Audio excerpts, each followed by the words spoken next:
Stanford University.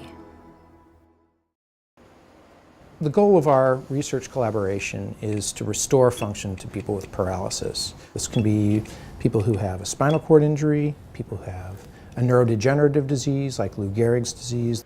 We're able to eavesdrop in on electrical activity and slide a cursor across a keyboard and type out messages. Our research is focused on an area called the motor cortex. The motor cortex is responsible for generating movement on the opposite side of the body.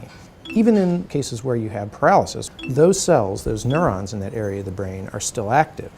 We can surgically implant a tiny electrical sensor that's made out of silicon that has 100 tiny electrodes that just sits on the surface of the brain, and it's able to pick up on the electrical activity of individual brain cells or neurons.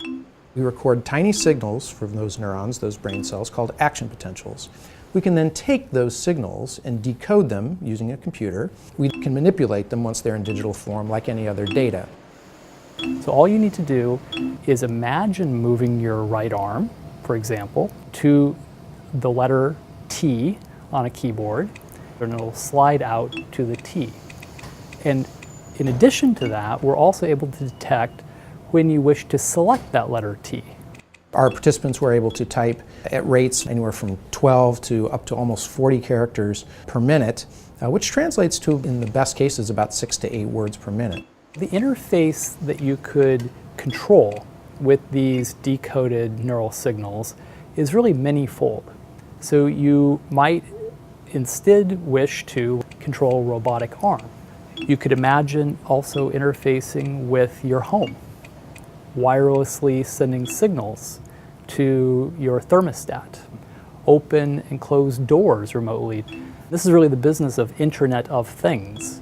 It's important to keep in mind that this is a phase 1 study, so this is really a safety study, it's a feasibility study.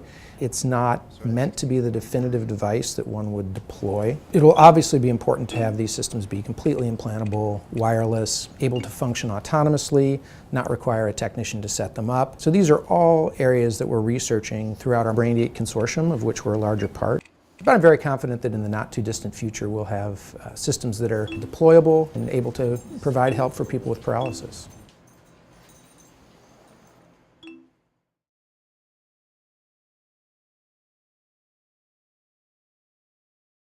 For more, please visit us at stanford.edu.